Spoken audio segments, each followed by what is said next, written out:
play basketball, but you didn't quite know how to shoot the ball. Well, if you're like me, then you've looked at every single practice and workout regimen to be able to shoot the ball correctly. Today we're going to look at three main steps on how to shoot the ball. We're going to look at the triple threat position, just like this, the acronym BEEF, and I'll explain what that means later, and then your follow-through, or your finish. The first thing that we're going to look at is how to utilize the triple threat position. And they call it this because you can do three different things from this position. You can shoot the ball, just like so, pull up, shoot. You can pass the ball, and you can also dribble the ball to create space to drive to the basket or to shoot a shot.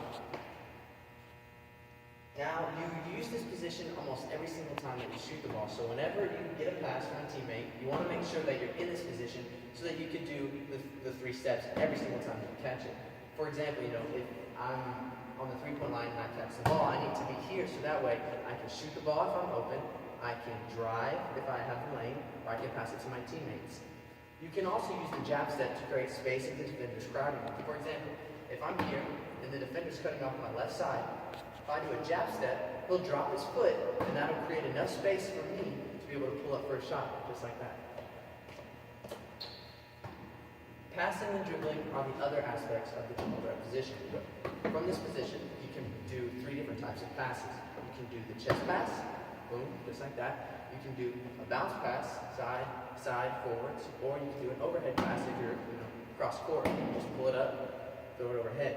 If he's not open and you're in this position, you want to make sure you go right back to triple threat, protect the ball. Now that you know how to use the triple threat position, I'm going to explain what BEEF is. And that is balance, eyes, elbow, and feet. Now, BEEF is going to make sure that your shot is as accurate as possible every single time. The first aspect is balance. You want to make sure that you're as balanced as possible, that you have a firm foundation when you're going up with the shot, otherwise it'll be, all over the place. And you also need to be able to balance off of one foot. For example, you're going up for a layup, 1, 2 steps, you can't balance on one foot, you're going to just fall all over the place. And also, the step back. So let's say you're in triple threat position, just like so, and you have a defender. You can use the jab step, go around, then the step back is a simple 1, 2 for the shot. You need to be able to balance off one foot so that you can create the space for the step back, just like that. Eyes. Your eyes is the next important part. You need to be able to see the goal in order to be able to make your shot, right? So, let's say there's 3 seconds left on the clock. Your teammates coming to screen your defender. So when you come around the screen, just like so, and there's no time left and you're coming up, you're already in the air. You need to be able to lock onto the goal with your eyes every single time, because you can't just hope that it's in the right position, because it's very unlikely that it will go in. The next part is your elbow. Now, it's mainly personal preference, whatever's comfortable to you, but most of the time you have your elbow right next to your side with the ball resting on the palm of your hand 90 degrees. So that way, when you come up for the shot, you have like a little box, like, 2 little L's, just like so. The last thing is your feet. Now, this is also personal preference, but you want to be pretty squared up to the basket. Some people do it side to side, but whatever you choose, you need to do it every single time so that you have the same shot, so that it's consistent. The last and final thing that we're going to look at is your follow-through, or how to finish.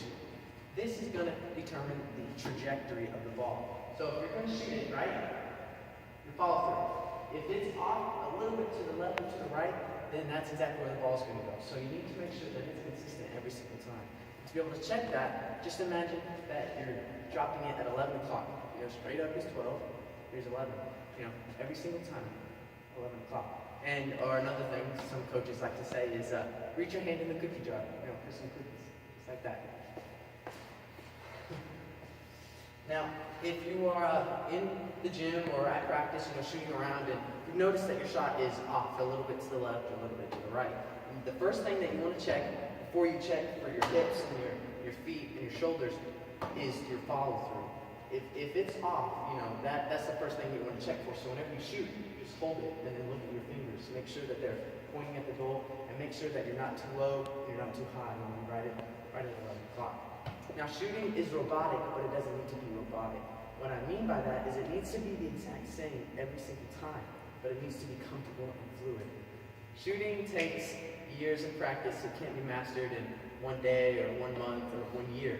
You need to put in hours of work every single time that you hit the gym. And I hope that these great tips have helped you and you'll be shooting great in no time. Thank you. And let me show you.